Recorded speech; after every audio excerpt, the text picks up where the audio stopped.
to sum up what linear no threshold says, is it says that any radiation is bad. That's what it's saying. So there's a additional risk associated with any level of radiation.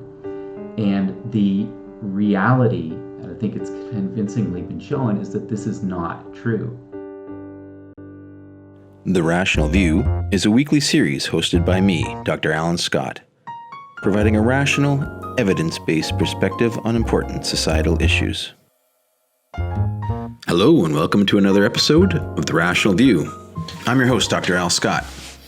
In this episode, we're going to learn about cancer radiotherapy, the use of radiation to treat cancer. So many people these days are afraid that nuclear radiation causes cancer.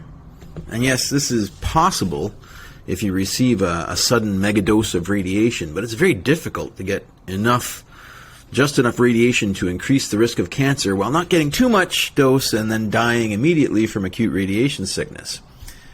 In the real world, radiation is used to kill cancer cells and save lives. To learn more, I'm going to be interviewing one of the world experts in this field of medicine. As always, if you enjoy this content, please hit like on your podcast app and share it with your friends. I'd love to hear from you. Dr. Blake Walters received an M.Sc in medical biophysics at the University of Toronto in 1992. He joined the Ionizing Radiation Standards Group at the National Research Council of Canada in 1994. Received a PhD in medical physics from Maastricht University in the Netherlands in 2017. While he was with the NRC, Blake helped to develop new computational techniques to greatly improve the accuracy of cancer radiotherapy.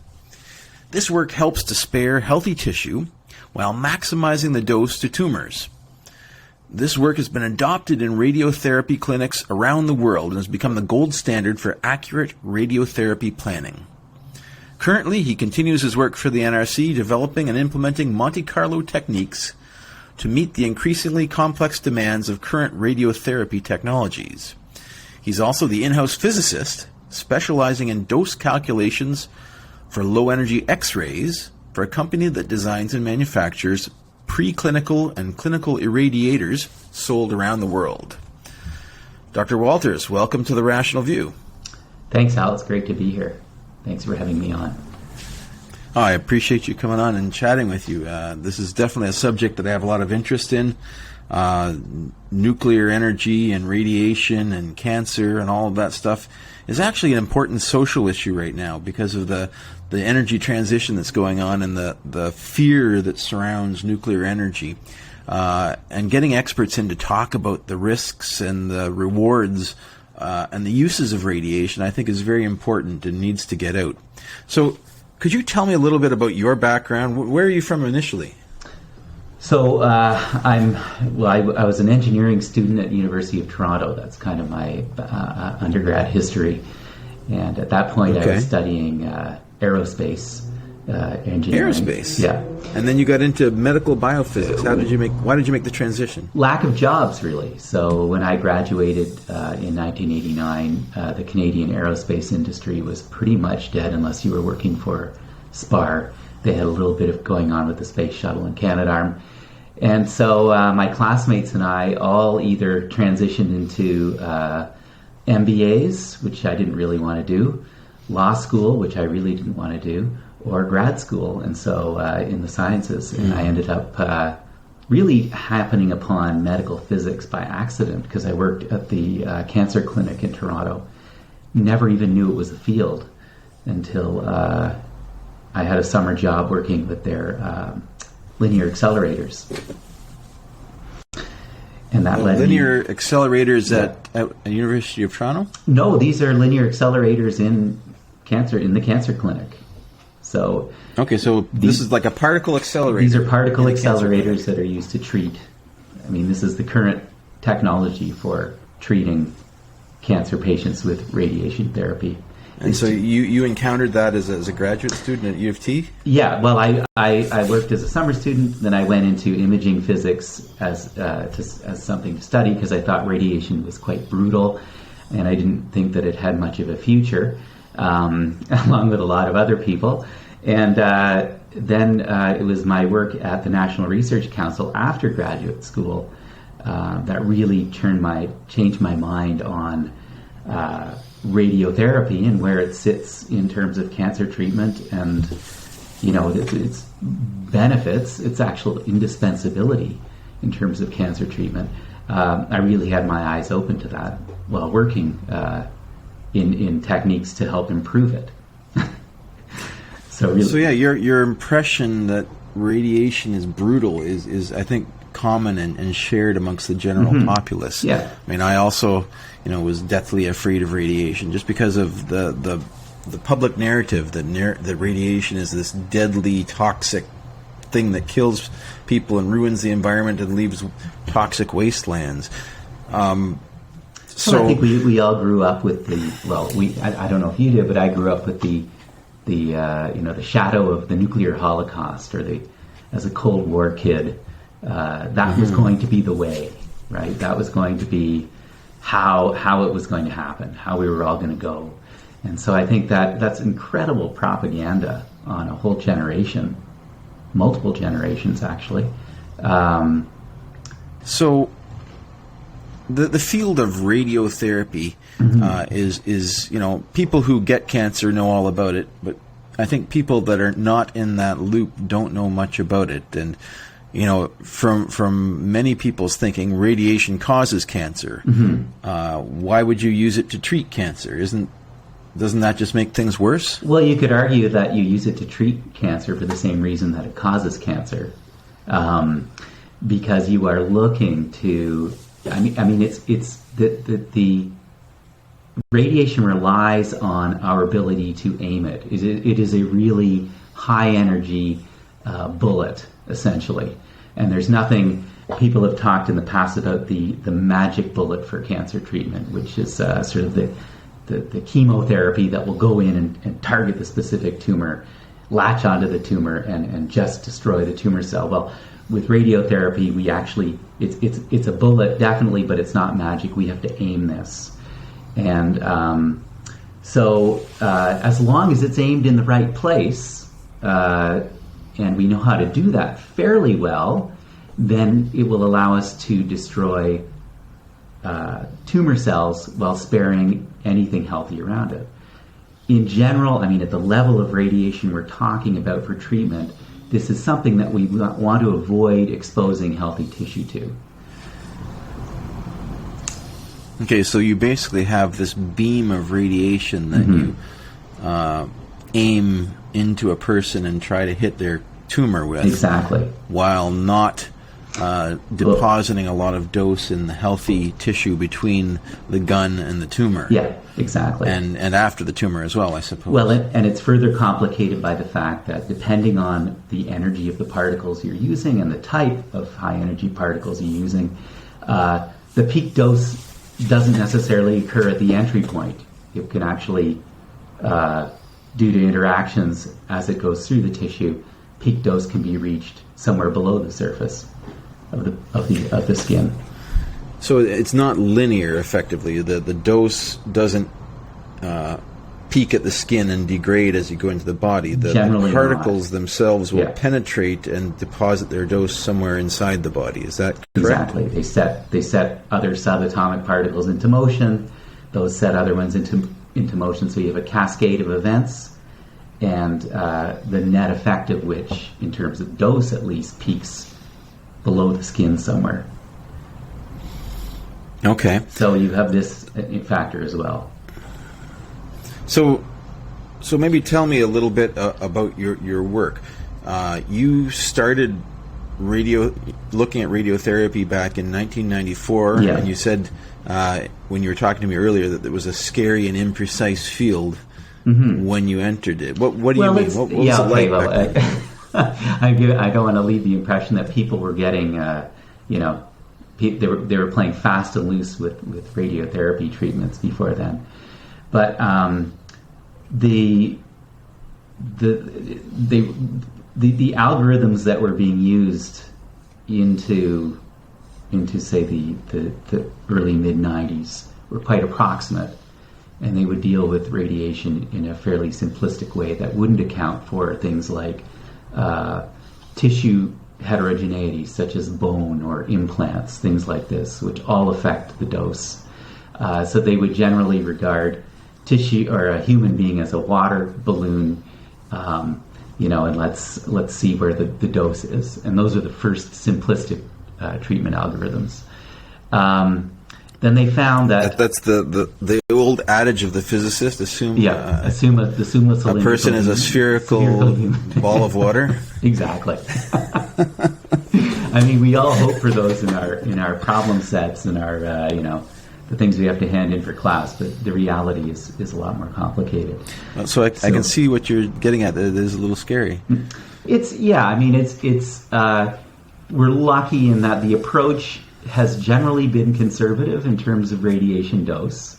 So, I mean, we haven't, unless apart from some early, accidents still do happen, but apart from some early cases, perhaps, in most, through the history, radiotherapy really wasn't proposed as a treatment until they were sure that they had, at least for the range of cancers that it was treating, they had something that was going to be beneficial along the way. But of course, as our techniques get better, the range of cancers and the situations that we can treat become greater, and our success rate becomes better too. So what was the success rate when you entered the field? What tools were you using, and what was it like? Well, back then, back then it was a combination of radiation therapy and chemotherapy. They weren't doing a lot of, so at that point they were doing sort of, if you imagine a gun, that we're going back to the bullet analogy. And I hate using militaristic or gun imagery, but the gun was just the barrel. There was a barrel of the gun, right? And you had some barrels were narrower, some were wider, depending on what you wanted to treat. Now, a lot of the technology is around what's called multi-leaf collimators, where they can actually, while the radiation is happening, they can have different leaves that get in the way of the radiation, and actually cause, what they do is they create a radiation field that conforms better to the tumor site. Okay? So they call those, so there's way more precision in radiation now, in radiotherapy. And the other thing, too, that's come up in the last 10 to 15 years is image-guided radiotherapy, where they actually have real-time imaging happening as the treatment is going on, so that you know that you are still aimed at the tumor, you are hitting the tumor. I mean, there are lots of issues that can cause a tumor to move, such as patient motion, breathing, things like this. So now we have image-guided therapy to make sure that we're always hitting the same place from treatment to treatment and during the treatment. Now I need to step back here and ask some questions. It's not clear to me what's going on here. Sure. So we can do MRIs. You can do nuclear magnetic resonance imaging and get a 3D model of a tumor inside a body with all of the tissues and bones and things in your way. Now, I'm assuming this is the modality that you use to determine where these tumors are. Yeah, it could be a CT image, could be MRI, as you said. Okay. And in real time, how can you monitor this? Is it a similar technology in real time? Well, they've got now magnetic resonance image-guided therapy. So, I mean, of course, you're not seeing the patient move, because magnetic resonance imaging takes some time to acquire and reconstruct. So I guess real time may not be an accurate description, but so you were able to take an image on board while you're treating. In terms of, and you can see the radiation as well in this. You won't be able to see where your radiation beam is. No. You just see the tumor. So you're still guessing where that is based on the energy of the particles that you're firing in. What you'll have is sort of stationary points. They call them stereotactic points, where you then you can look at the image or where the tumor is in the image relative to those stereotactic points and make sure that the tumor is where it should be. Because your radiation is set up with reference to those as well, your radiation fields. Okay, so you get some sort of external reference that you can line your gun up with, and that shows up in the MRI image as well. And for that, you can triangulate where you think the radiation energy is being deposited. Yeah. So back in '94, were they using linear accelerators? You said that was what you first saw. They were. What are what particles are they shooting at people? They're shooting. Well, that's another thing that's changed too in recent years. The types of particles they're shooting.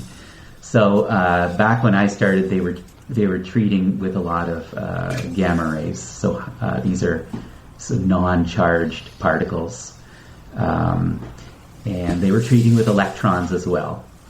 And over the years, the electron treatments have really declined in use. They still use a lot of gamma rays, so photons. These are basically X-rays at very high energies. Sort of a factor. So they're very penetrating photons of electromagnetic energy. Yeah, so sort of a factor that of 10. Deposit their energy and kill cells. Yeah, exactly. So it's sort of a factor of about, well, I guess almost 1,000. So 100 to 1,000 greater than, say, an imaging X-ray would be. An X-ray that's used in a CT imager or to look at your hand. And the mechanism by which this kills cancer cells, how does that work? What do the gamma rays do that kill the cells? Well, they interact. So, and this is where nuclear physics comes into it, or high energy physics. They interact with the atoms in your body, and they start specifically. They interact with the electrons, the charged particles in your body, and as soon as you set charged particles into motion inside the body, you do get effects. You start to have some effect on the tissue as the charged particle passes through it. Those charged particles then interact again and may set other gamma rays into motion, and so you get this, what I talk about as a cascade of effects. And there's a sort of well-known interactions that happen in the body, well studied for probably I guess we can say centuries now. That happen in any material. There's nothing particularly special about the body from the gamma rays point of view. But once you get these electrons, these charged particles going into motion, that's where really the exciting stuff happens, both potentially dangerous and potentially beneficial, because that's really what the dose comes from, are these charged particles. Okay, so you're depositing energy into the atoms of a cell, and is it just basically cooking the cell? That's one way. I mean, temperature will go up, but really what we're looking at least the sort of model for cell damage is DNA breaks. They call them DNA double-strand breaks, where if you can have an ionized particle either through creation of... so what happens with ionized particles is they alter the structure of water in their neighborhood, so they can turn water into reactive species that can then damage DNA, or the particles themselves can. I guess there's more than one mechanism for DNA being damaged. But the idea is that the model is that once we have the DNA sufficiently damaged, the cell won't recover. And if it's a tumor cell, that's good. That's what we want. If it's a healthy cell, maybe not so good. And that's why it's important that we aim these things as accurately as possible. I see. And so you said there was a lot of gamma rays. Gamma rays are still going on. How effective were these treatments back then? Did they have a reasonable success rate, or was it a black art that? No, it was not. I mean, but when I started on the scene, definitely not a black art. I mean, they were able to, by then even, I think Hodgkin's disease was almost 100, or high percent cure rate. I don't know about 100, but very high percentage cure rate through radiation therapy alone.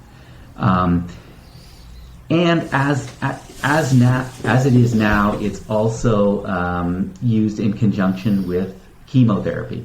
So you'll rarely find one type of therapy used on its own. Usually, there will be a course of chemotherapy that's used maybe to shrink back the tumor, or radiotherapy to shrink back the tumor, one or the other, followed by radiotherapy.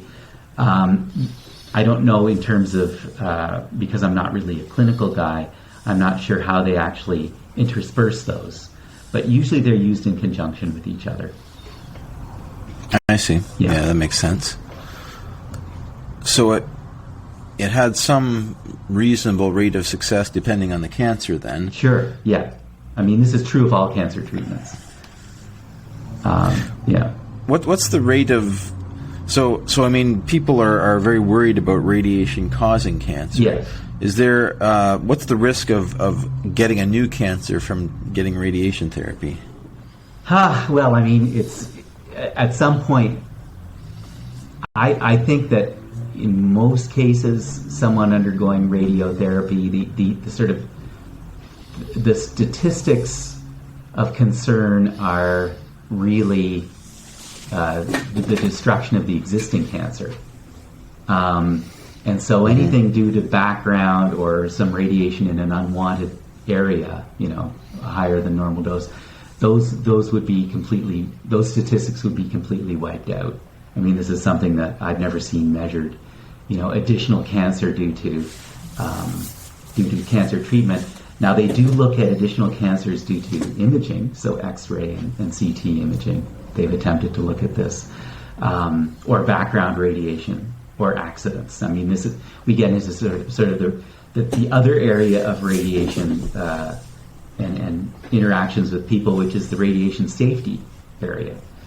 And those two, I mean, they're related, but really they operate at different ends of the dose spectrum. So with cancer treatment, we're looking at very high doses, sort of, tens of gray, and a gray is just an amount of energy, a measure of the amount of energy deposited in cells. So that we're talking tens of gray, centigrade to gray, whereas in radiation exposure, we're really talking in the milligray region. And that gets, so we're at the low end, and then it really is that then we can start talking about sort of the risk, because these are people who may not be getting radiation for treatment, and so, the disease may not be a concern. It's more about maybe having a disease due to the radiation at this low end. So it's I would say, then back to the original question, I'd say the statistics of that low end stuff are really not applicable when you're talking about cancer treatment. This is something where what we're concerned with is getting the cancer and minimizing what we give to the healthy tissue. Follow up on healthy tissue, I'm not aware of too many studies on that. But I think what they've looked at for cancer is really 5-year survival rates. These are sort of that's a significant milestone to be a 5-year survival rate, and that accounts for the treatment, chemotherapy, radiotherapy. Doesn't really think about anything that you may have got in excess of that. Okay. I want to go back and revisit the sort of medical risks of low-dose radiation. But you said something like 10 grays is deposited in a treatment, on the order of tens of grays. Yeah. Now, a gray is like a sievert, right? Yes. So a sievert is what we convert a gray into to talk about exposure and safety, and it's the only. It is the same unit. It's the same thing. It can be multiplied by modifying factors such as what kind of radiation the person is receiving, or there's another factor as well, and I can't remember what it is. So there's a quality factor, which is the kind of radiation, and then there's another There could be an organ at risk factor, so what organs are receiving the radiation. So there may be some modifying factors, but in general, they're the same thing. Okay, but so 10 grays, 10 sieverts, that's huge. That's massive. That's basically a fatal dose if it's a whole body dose, right? Yes, if we're talking exposure and safety, 10 sieverts is a disaster. Yeah. And so you routinely put that into a person to kill their cancer. Yes, you need to put it, but you need to know where it's going, and that's why you need to focus it. Exactly. Yeah. So maybe tell me a little bit about how you do that. How do you focus that radiation so that it hits the spot that you want it to go? What does your work involved? Well, I mentioned the use of these sort of increasing accuracy fields. So we send it into this little area, and we can now have that area more conforming to the tumor than we were in the past through these collimators I was talking about. And a lot of the treatment planning now, so before you treat a person, you need to, I'll back up a bit, maybe go through kind of, from at least my perspective, the cancer treatment process, which is, the person, to simplify, the person gets an image, the radiologist looks at the image and says, yes, we have something here. There's a, they note the tumor. Radiation oncologist, then what we need to do with this big linear accelerator to give the patient that dose. So what energy do we need to use? What sequence of collimations do we need to use to give the patient the dose to the tumor and not to anything surrounding it, to any healthy tissue? And I mentioned these very simplistic ways of calculating radiation dose. Well, things have gotten a lot more accurate even in the calculation of dose, and that's kind of where I came into the field. We use the sort of the gold standard technique is now based on what's called Monte Carlo, which sounds like gambling, and in fact it is a probabilistic technique that's intended to gamble less with people's safety and health. And what we do is it allows a simulation of every single, I mentioned all these interactions that are going on inside the body. It allows a simulation of every single interaction that's going on inside the body from a given linear accelerator setup, so that you can predict the dose that's going to be, that the patient will receive. And this includes all bone surrounding the tumor, any obstructions, implants, anything like this. So and it's the only way that, because radiation dose is a statistical process. It changes over time, right? The longer we bombard the patient with a beam, the dose is going to change. The dose will evolve, and the only way we can simulate this is with Monte Carlo. Why does it change? Why does the dose change with time? Because you've got more and more interactions, right? More and more is happening. It's a stochastic process, and so I guess the simplest way to explain it is the longer you're shooting radiation into the person, the greater the dose will be, right? Yes. And that doesn't just include the tumor; that also includes the surrounding tissue. And because these interactions are probabilistic events, the longer you shoot the radiation into the person, the greater the probability that some event will occur, somewhere distant in the tissue, somewhere far away from the tumor. So basically what I'm saying is that we have a thing. It's not a pill that will give you a one-time dose.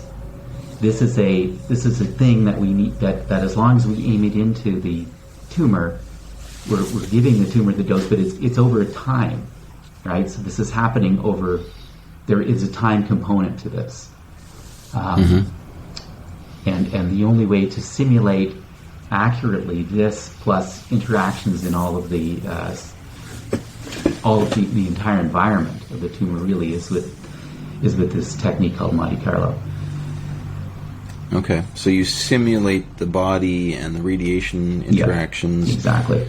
So Monte Carlo is when you basically just use a computer to fire radiation projectiles into a simulated body and find out where they end up. Exactly. And add a little bit of randomization. To the trajectories to kind of fill up your beam. The randomization actually applies to the interactions. So at any given point, there's a probability that this interaction will occur. Or, I don't know. Well, you're probably familiar with Compton interactions. If you're from astrophysics, you've got photoelectric effect. So any of these are all interactions that occur, and they have a given probability at any point and at any energy. Yes. So it's a hugely complex physical system that's being simulated. It basically brings in the quantum mechanics of physics into it, because in physics, no trajectory of a microscopic particle is deterministic. It's always random based on probabilities, and so the best way to simulate it is with a probabilistic simulation. Exactly. And that fills out basically all of the possibilities until you get a good representation of the actual dose. So that makes a lot of sense. So you've developed the software to do this modeling for bodies, taking the data from an MRI, and then setting up the parameters on your radiation source. So your linear accelerators are accelerating gamma rays then, or electrons mainly? Well, they're accelerating the electron. The electron hits a target, and then you produce the gamma rays. And then those are the things that go into the body. And then you're directing those, right? All of this... So from go ahead. From my experience as a space physicist, we're dealing with radiation in space hitting electronics. So it's quite an analogous scenario. We're developing shielding for electronics to keep them from basically getting fried from the radiation in space. Right. You're trying to fry the tumor inside a body. It's right. Kind of similar. So from my experience, electrons are not easy to corral once they've been fired. They kind of bounce around and they can penetrate quite a bit, and they don't really deposit all their energy in one place. They kind of spread it out a little bit. Now, I know that, for example, protons are very deterministic. They're a lot heavier. They go in, and then they stop in a very short space when they run out of energy at the end and deposit all their energy there. Yeah. And I know I've gone actually to the Triumph facility at University of Victoria and used their proton accelerator for testing electronics in the past. And there's a chair there in their electronics radiation testing lab that they use for medical treatments of eye tumors. And they'll actually get the person to sit in front of this beam in this chair and line them up with this 100-meter long gun. And have they calmed? Is the patient given a sedative? I can imagine. I hope so. I mean, even a linear accelerator in a clinic is an imposing machine. Even an imager. I mean, if you've ever been inside a magnetic resonance scanner or a CT imager, these are not necessarily comfortable places to be. Indeed, so, indeed. I mean, it's difficult, I think, as a patient to sort of have confidence that you're not going to, something bad won't happen, or B, when you're sitting there and don't feel anything, that anything's happening at all. Right? So I think is it done yet? Yeah, exactly. How about the other eye? but my point with the protons is that they're much more precise. Yes. Right? And obviously it takes a lot more overhead to make a proton accelerator than it does an electron accelerator because of the power and the energy, right? That's probably why it's not used much. Well, actually, this gets back to what I was saying about how radiotherapy has evolved. There are a lot of proton machines now. Well, there's a lot of money being put into proton therapy at this point. So in a lot of clinics, of the bigger clinics in the developed world anyway, will usually have a proton machine or are in the process of spending money millions of dollars on a proton machine. And for the reason that you said, I mean, it's seen as a highly desirable radiation quality, where you have these heavy particles, they stop, deposit a lot of radiation on the spot. So there's a potential for great accuracy. It's interesting to me that they've kind of gone ahead with proton therapy, and it's being used now. And I don't know if there's been a lot of... there haven't been a lot of Monte Carlo simulations of proton therapy. They're working on that now. But I would say I think it's undeniably effective, but I don't think it's been as studied. It definitely hasn't been as studied as electrons and photons. It's definitely not as common. Yeah, it won't be it's not as common. It's expensive, but it is definitely increasing in use. Well, it seems like a very good modality, as you say. Mm-hmm. So that's cool. So where do you see the field of radiotherapy going? Obviously, proton is one direction. Protons coming. Where's your work going? Oh, well, I think, the object of radiotherapy, I think, was always to eliminate radiotherapy. But I don't think that will ever happen. I think it's going to more and more accurate, more and more precise delivery. It's always going to be, I think, a partner with chemotherapy, other modalities. So, I mean, so in terms of the developments, I talked about protons. There's heavy ions as well. That's another, carbon ion therapy is another one that's under development now. Okay. So they're looking at different types of beams then. Increasing accuracy with collimation, I talked about. And also, I think there's going to be a lot more, there's going to be an increase in low energy X-ray therapy. So just using kind of X-ray energies to treat lesions on the skin, pediatric treatments, where you have, bone that's soft, or lesion or tumors that are not far below the surface. So we're going to see more of that. I think, whenever you're talking about radiation, we get back into the safety issue, right? So the public perception. It's not, and it's not just for it. Putting in a linear accelerator is expensive. Proton therapy is expensive. You need to build bunkers for these units. So there's a limit, really. There's a burden for anyone wanting to do radiotherapy on a large scale, and certainly like developing countries are facing this with cancer treatment, and so they're looking for cheaper options, and that's where we come back to something like the lower energy X-rays, or we go back to old-fashioned modalities like cobalt, which is still around in some places. So radiotherapy, I guess I would say it's not really going anywhere. I think it's going to always be kind of hand in hand with chemotherapy and other. There's now immunotherapy. It's always going to be going hand in hand with these other techniques. What about? I've heard of delivering radionuclides internally to the body. So actually taking isotopes and ingesting them with some sort of a delivery tagging that would have them bond to a tumor. Is this do you know anything about that? Is that a new technology? I've heard little bits about it, but I haven't... Little bit. That's sort of nuclear medicine. And they've used that to treat bone cancer, or actually for imaging as well. It's been around a while. It's still... It's. I guess it's something that will always. The idea of having a targeted radiation therapy like that, microscopically targeted, will always be attractive. I don't know how much work is happening in that right now.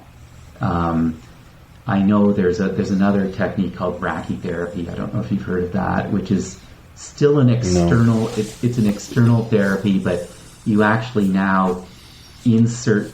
What you do is it sounds painful, but you insert tubes that will go near the tumor into the patient, and then you shoot little radioactive pellets into the ends of the tubes, and therefore deliver radiation just in the region of the tumor. Okay, I thought you said Reiki, and I thought that's when you wave your Reiki, hands yes, over someone. Well, that apparently helps too. Possibly at the same time. Okay, wow, that does sound interesting. Yeah. So, one thing I wanted to touch on in this interview, and I don't know if you're an expert on this or if you know much about it, but one of the issues surrounding nuclear radiation in society is the safety limits, and are the safety limits effective and correct? And from my research, what I've found is that most of the safety limits are set using the precautionary principle, with something called the linear no threshold hypothesis of damage, and that assumes that any particle of radiation interacting with a body has the same chance as any other of causing cancer, and there's no threshold dose or rate. So, your body, if you get one particle every 10 years or 10 particles in 1 year, it's the same. Do you have what's your perspective on that from your background in this field? It's bunk. I'm just kidding. It's no. I mean, that's what I thought. It has been largely. I think it's the evidence is in that this is a what has been considered historically a conservative way of estimating. Keeping basically the principle you mentioned, I think, was the Alera. Yeah, so as little as reasonably achievable. Reasonably achievable. And what that corresponds to is that makes nuclear technology as expensive as possible. Right. It's that, and also the other thing that has resulted is what you might call costly overreactions to exposures that aren't dangerous at all. That in fact have little. I mean, if you look at the modeling, the linear no threshold model. I mean, there are many convincing papers published recently that have debunked this. And not using particularly new ways of looking at the data, just actually looking at the data. And so I think the original linear no threshold. So basically, to sum up what linear no threshold says is it says that any radiation is bad. That's what it's saying. So there's a finite risk, additional risk associated with any level of radiation. And the reality, and I think it's convincingly been shown, is that this is not true. And the problem is that when you go and start making policies and reputable organizations such as the International Council on Radiation Protection, its policy is based on the linear no threshold model. I mean, so it fits in the pocket of this ALARA principle, so as low as reasonably achievable. But I think what's lost in there is the R part, the reasonable part. No one wants to know that they're getting radiation. No one wants to think that they're getting unnecessary radiation. The reality is that we receive significant doses of radiation every day or year. That, based on the linear no threshold model, would put us at significant risk. And this is background radiation from cosmic rays. This is radiation coming from our basements, radon, things like this. We have about somewhere between 1, depending on where you live on Earth, 1 and 260 millisieverts per year. It's a big range. That's huge. Yeah. It's huge, yeah. 260 is like radiation hot springs, I think. It's actually in Iran. I think it's in the mountains in Iran. And there's a few hot spots on there. Ramsar. Yeah, Ramsar, exactly. There's Guangdong, China, and Kerala in India are also radiation hotspots. And in these places, there is no indication that there is increased incidence of cancer due to radiation.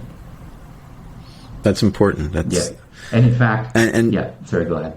Go ahead. Yeah, and in fact, they've shown they've done a study where they sort of look at the so what they do is they look at what happens when they give people in these areas a dose of radiation, and they find that people who live in areas with high background radiation actually show a faster rate of cell repair after given what would be considered a damaging level of radiation. So it's an adaptive response. You have this idea, which is completely nonlinear. Right. So this is they call this hormesis. I guess is the term that's used for kind of the cell's adaptive response to background radiation. And in fact, this sort of talk doesn't sit well with a lot of people who have built industries on the Alara principle and enforcing it.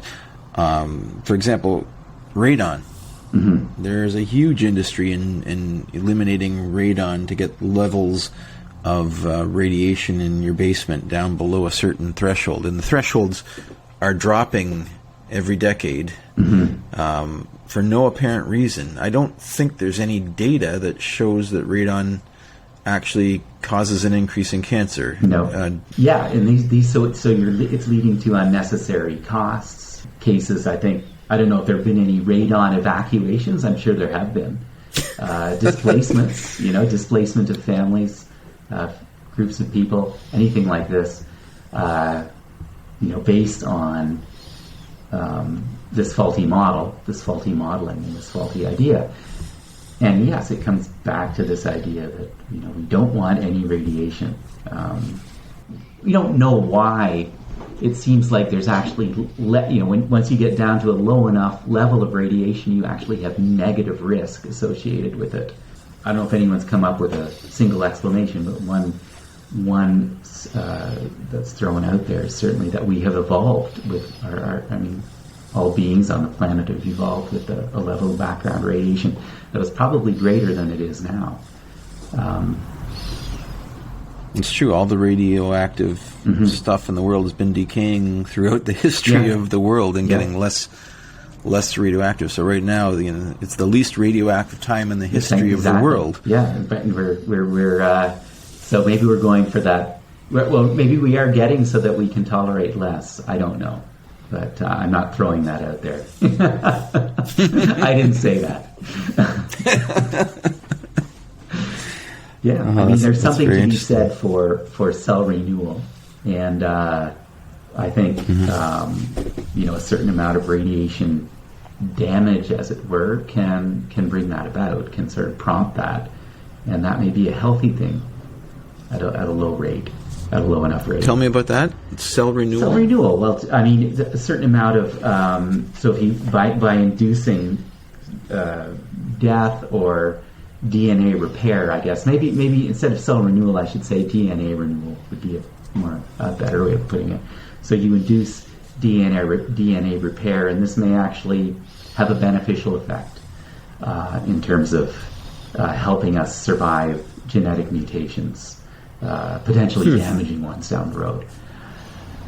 So if you somehow prime the cell, or have a cell that's set up to do repair in a robust rate, then maybe it can handle something that's truly damaging better, and that may be what negative risk actually is. This is just an idea. So this has been very interesting. So so if anyone comes up to you and tells you that there's no safe level of radiation, I'm looking at you, Greenpeace. You can tell them that Blake Walters tells you there is. Yes, and I'll give them my phone number. Excellent. No, yeah, I think it's not something that, I mean, even myself, it's the gut. It's sort of a gut level reaction that we don't want radiation, right? That this is something that it's something that we don't want. It's counterintuitive in a way, right? But I think if you look even on the quantum level, on the sort of subatomic level, radiation operates in a very counterintuitive way.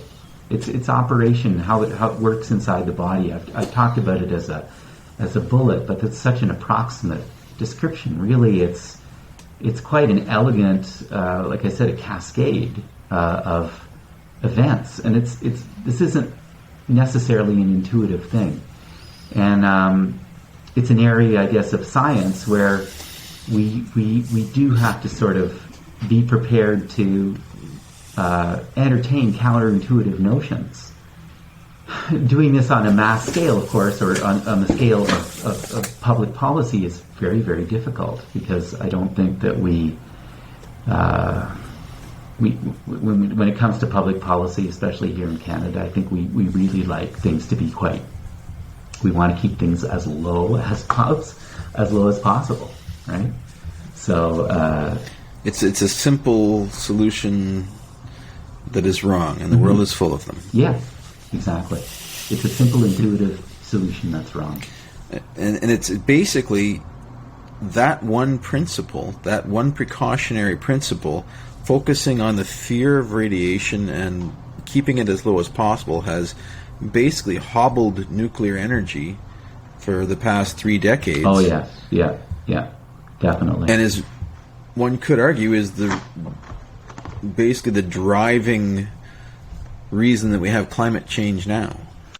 Well, I mean, this whole idea of taking nuclear reactors offline, that's happening or has happened in Ontario. I guess started. I mean, I forget when Bruce went offline. Is Bruce completely offline now, or do they have anything up there? No. Bruce has been sold to a private enterprise, and it's pumping out as much energy as it ever has. All right. Okay. So yeah, Bruce is good.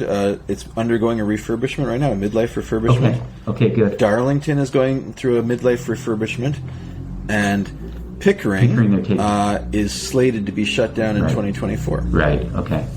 But instead of going through its midlife refurbishment. Right. So there, I think there's an understanding that it's going to be a cold day in hell or a hot day in hell, depending on how things work out. Before we build new reactors, and we either seems to be the going. Yeah. There's this small modular reactor funding that's going on, but it seems like it's more of a sop to the pro-nuclear people, rather than putting real money into building solutions that we know work, or refurbishing Pickering. We would. Ontario seems destined to bring online, 5 gigawatts of gas burning power when Pickering goes offline, rather than, spend a little more and get a clean energy source for the next 30 or 40 years. So. And it's really sort of it's I guess popular perception about nuclear reactors. It's a sort of a misunderstanding of nuclear waste and how it needs to be treated. These are, and I feel like we have ceased to look at this anymore, and it sort of shoved it aside in terms of the quote unquote green energy technologies. But the sad fact is it's something that we have now, right? That we could be using until we discover. I think there's a lot of reasons that the green leadership is not interested in abundant clean energy as a solution. Most of them are interested in degrowth, I think, and they have other reasons for that. And if nuclear came along and solved the problem, then they wouldn't have a lever to take apart capitalism. That's Which, a good, that's a good... Give or take, that's the wrong way to go about this. If you want to take apart capitalism, let's talk about that as a society and address that issue. And if you want to solve climate, let's look at the solution for climate. But let's not use one as a lever for the other. Let's not be deceptive about our goals. Right, let's not hold if your goal is hostage. environment and you're called Greenpeace or the Sierra Club, you should be pro-nuclear. Yeah, I don't see any issue there. And yet... I don't think do those people even talk about nuclear energy? I think if they do, it's about try not to. Exactly. It's such a political hot topic now. I don't think anyone in the debate before that last election, this past election we had, no one dared talk about nuclear. I don't think. And yet, to me, it's sitting right there. I mean, it was so dispiriting to watch that and see that they were shuffling the deck chairs on the Titanic, as it were.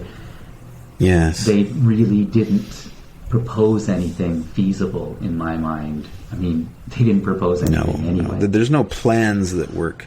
No. There's a lot of goals being bandied about, but no plans. Mm-hmm. And yet, here's something... That we'll get there. That's because, I guess, plans are boring. But here's something that we can actually use to plan. It's an interesting sort of topic, right? Like, it's a whole... the fate of nuclear energy right now. Because I think, kind of like radiotherapy, I don't know if it's going anywhere, really.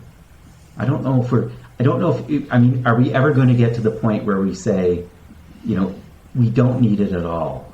I don't think anytime soon. If you look at returning to solar and wind as your 100% sources of energy, you're basically going to be putting society back to a Renaissance Europe level of industry, where 90% of your time is 90% of your resources are going into gathering energy, gathering fuel, and gathering wood to burn, gathering solar panels to replace the ones that are dying, and subsistence agriculture. Those are that's effectively where you have to go if that's what your society is based on. You have to go back to that period. And sure, it's nice to think that was a beautiful time where people didn't have any worries, but the truth is far from that. Yeah. The truth was it was a squalid lifestyle, and people died at the age of 40. I don't want to lose my energy. I like having power. I like having safe energy, clean and safe energy. I think me as well. Yeah, and I think I discovered eco-modernism as a group of people that are pro-nuclear and pro-environment, and trying to decouple the energy from the environment effectively. Yeah, decouple those impacts with science and technology rather than with Ludditism. Right, and I think that's the word. Nuclear energy or nuclear power gives us that. There are some possibilities in there for sure. And again, it comes back to sort of looking at the waste. What are we doing with the nuclear waste? The reality is that it's something that we can observe closely if we choose, and are willing to spend the resources doing it. And the payoff would be great, I think. So I think so we talk about going back to sort of a neo Renaissance, where instead of people going to the well, they're going to replenish their batteries. They're going to the battery recharger. I think I get this feeling that we're still waiting for the great new technology, the great new energy technology, or that there will be a battery. That there will be. We haven't yet developed a battery with the lifespan and the weight. There'll be a grid scale battery that will last more than 10 years and will not require lithium or rare earth mining. Exactly. Or fusion will happen and become suddenly, orders of magnitude more efficient than it is now. And there's always something to look forward to, but we're not there yet. And it happens on such. I mean, it does. We do have discrete jumps in technology, but I mean, we're basically living in a development right now, right? And as we see, it requires. There's no one solution. It requires bringing in a whole bunch of different things. So maybe we don't unhook the power. Maybe we don't unhook the nuclear generators. Yeah, let's hold off on that. Let's this kind of thing. A modest proposal. Yeah. Let's not unhook the nuclear generators just yet. Not. So I think we're getting towards the end of our time here, Blake. I really enjoyed speaking with you today. Thanks for coming on the show. Yeah, thanks for having me on. And for coming on, I'm going to send you a Rational View T-shirt. Oh, excellent. Before I sign off, I have a question I ask a lot of my interviewees. Just out of interest's sake, what's your favorite science fiction?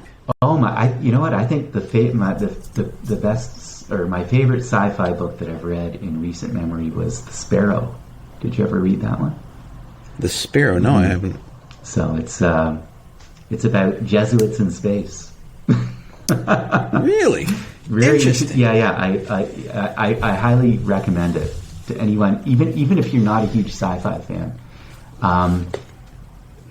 I think I started off as a Star Wars fan, but I think I now have moved towards more the messier side. I mean, those were the space battles were cool. I love the ships, but I do like some of the messier aspects. And I mean, The Sparrow is a really good sort of study in issues with travel and exploration. It's a good book. But having said that, something like Dune, say, I mean, I haven't read that in years. I haven't seen the movie. Have you seen the movie yet? I saw it first weekend it came out. It was awesome. It's good? Okay. Highly recommend it. Okay, good. But there's my memory is that there's something that sort of takes a little bit of sort of the technology or it adds the sort of messy aspect to it, kind of, more realism. Exactly. Thank you very much for joining me and our listeners on The Rational View. Appreciate it. Okay. Thanks, Al. If you'd like to follow up with more in-depth discussions, please come find us on Facebook at The Rational View and join our discussion group. If you like what you're hearing, please consider visiting my Patreon page at patron.podbean.com/TheRationalView. Thanks for listening.